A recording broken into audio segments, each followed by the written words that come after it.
Welcome back to another video. This week I wanted to show you guys how to make your own bronzing stick. So it's really nice. I don't know if you can see it. It's like so beautiful and shimmery. And I am wearing a little bit on my face right now, on my nose and my cheeks and up here.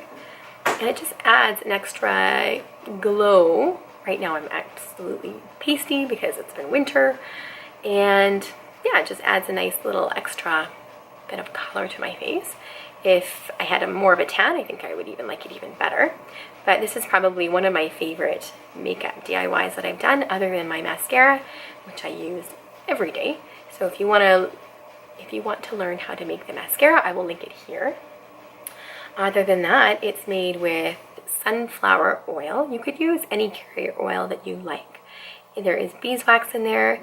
There's zinc. It adds the base for the colors to sort of shine, and it also adds an SPF factor, which is nice. We have yellow clay, pink clay, and a bronze mica, and that is it in this recipe. So I hope you guys enjoy, and we'll get to the video right now. So you'll need a heat-safe container and a container of choice. I'm just going to be reusing an old one of mine. And we'll be using sunflower oil, but you could use any carrier oil that you like. And I'll be using 1 tablespoon of this. French yellow clay, we'll be using 1 teaspoon. And pink clay. And I get these at Voyager Soap if you're interested, and that is a 1/2 teaspoon. And the bronze mica that adds the bronzing effect, we are going to be using that at a 1/4 teaspoon. And zinc oxide, a non-nano version, we are using 1 teaspoon. And beeswax, we will also be using 1 teaspoon of this. And now I'm just adding it to a hot bath, and that's simply just a pot with some water on the bottom. And now I'm just going to place it on the burner on a medium-low heat until all the beeswax is melted. And once it's melted, just put a cloth underneath it just so it doesn't cool so quickly. We will just be stirring this. And the best way to do it, because you really want to get the zinc sort of squished in there, so pull it up on the side of the container and then just squish it. And so yeah, just keep stirring until all of it is dissolved and you'll be good to go.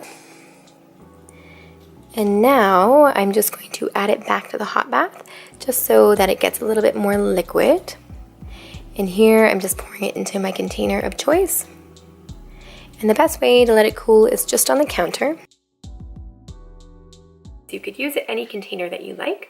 I did reuse the container that I used for the under eye concealer, so that is good. Just reuse, if you can, a container. And otherwise, it goes on really nicely. Can't even see. Trying to find the light. I got a bit of a cold right now. So yeah, it's really pretty. And maybe I'll just show it on my face. I'm already wearing it, but I would just go like this, like under here, and just kind of like rub it in. It's really hard. The lighting isn't so good in here, but I hope you guys enjoyed the recipe, and let me know how you like it in the comments below, and I will see you guys in the next video. Okay,